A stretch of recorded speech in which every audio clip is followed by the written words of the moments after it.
Një organizat kriminale me shtrirje ndërkombëtare u shkatrua nga Dirandro, antidroga peruane. Bëhet fjalë për një rrjet peruano-shqiptar të përkushtuar ndaj trafikut të drogës dhe mashtrimit të blerësve të huaj përmes dërgimit të drogës së falsifikuar. Grupi kishte krijuar një sistem që kombinonte trafikun e paligjshëm të drogës me mashtrime ndaj organizatave ndërkombëtare. Qëllimi i tyre ishte të përfitonin shuma të mëdha parash përmes operacioneve mashtruese. Ndërhyrja e policisë bëri të mundur identifikimin e antarëve të saj, roleve brenda organizatës dhe mënyrës që përdornin për të kryer krimet. Si vepronte rrjeti kriminal peruano-shqiptar? Sipas policisë, organizata ofronte ngarkesa të mëdha kokaine për blerës të huaj. Për këtë, ata përgatisnin regjistrime video që simulonin transportin e drogës.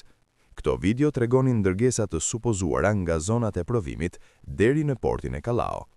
Ato ishin pjesë e një strategjie për të krijuar besim tek blerësit. Skema lejonte ruajtjen e një pamjeje ligjshmërie brenda tregut të paligjshëm. Në çfarë konsistonte mashtrimi me drogë të falsifikuar? Plani konsistonte në zvendësimin e pjesës më të madhe të ngarkesës me miell.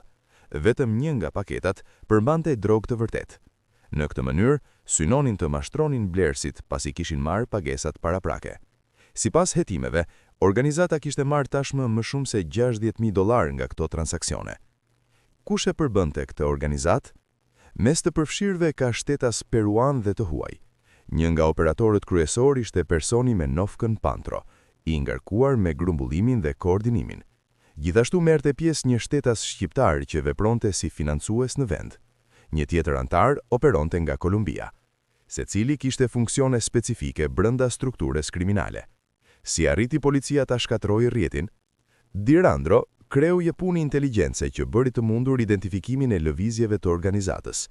Hetimet përfshin teknika të posaçme që lejuan regjistrimin në video të aktiviteteve të personave të përfshirë. Në fund, u kryen kontrolle në banesa të vendosura në Callao, Comas dhe Los Olivos. Çfarë provash u gjetën gjatë operacioneve? Gjatë ndërhyrjeve u gjetën pako droge, materiale të përdorura për adulterimin e saj dhe objekte të ndryshme të lidhura me veprimtarinë kriminale. Gjithashtu u sekuestruan dokumenta të falsifikuara dhe regjistra transaksionesh. Këto prova ndihmuan në forcimin e hetimit policor ndaj të arrestuarve. Çfarë roli kishin kriptomonedhat në organizat? Rrjeti përdorte Bitcoin si mjet pagese. Ky sistem u mundsonte të shmangnin gjurmimin e transaksioneve. Sipas policisë, kjo metodë bënte më të vështirë ndjekjen financiare nga autoritetet. Përdorimi i kriptomonedhave ishte pjesë e strategjisë për të ruajtur anonimitetin në operacionet e tyre. Cila është statusi ligjor i të arrestuarve? Në total 5 persona u kapën gjatë operacioneve. Gjykata vendosi 18 muaj paraburgim për antarët e dyshuar të organizatës.